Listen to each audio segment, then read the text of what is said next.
Hey everyone, in this video of Homeschool Arcade, I'm going to let you know a little bit about why me and my wife choose to homeschool. Let's get to it.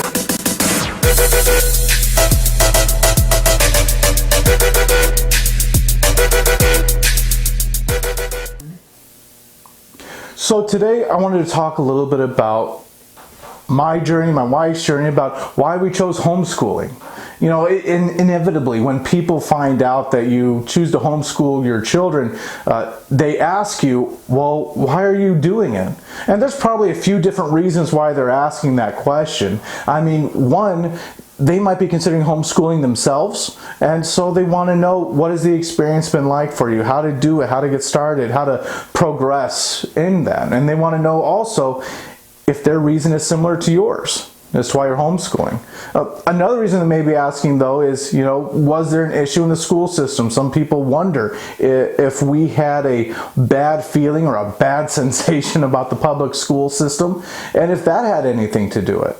Well, I want to let you know first and foremost, my family, we have no issue with the public schools at all.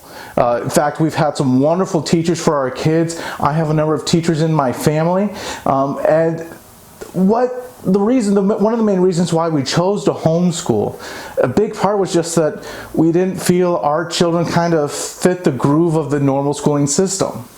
So the story kind of goes like this. It all started with our son when he was young, and we took him to kindergarten, and he had an amazing teacher.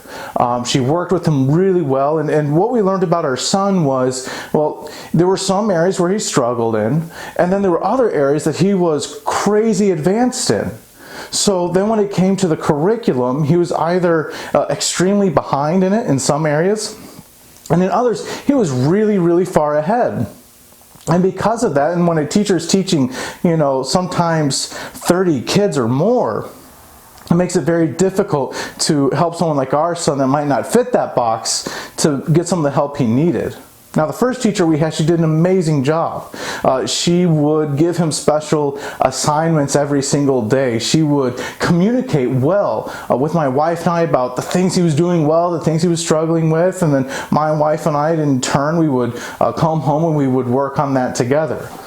And so that first year, we were so thankful for the good teaching we were able to get. And then the following year, though, honestly, it was maybe 6 months in, and we had just learned that so many things were falling apart. We had met with the teacher. We tried to put a plan together as we had done before, but we learned that there wasn't much follow-through happening. And then ultimately, the communication broke down as well. One day, my son comes home, and we open up his backpack, and there's a list of family counselors in there. And then we learned that he was talking to the school counselor and to no knowledge of us. And suddenly we learned things were happening in school, and we weren't included in that. So how can we be a support to our teachers if we're not part of that process as well? I want to support our teachers, and I want to support what they're doing, and I want to be part of the solution, not the problem. And so after that, it was at that time that, well, my son was young, and my wife and I thought, you know, while he's young, maybe this is a good time to try out this homeschooling thing. So we thought about it, we prayed about it, and we ended up choosing, let's go for it. Now, my wife was very committed about it, and she did as much research every single night as she could about preparing a good homeschooling environment. And the first couple weeks, the first couple months were challenging at first, but then once my wife got into a rhythm and once my son got used to it, my son actually really started to enjoy it.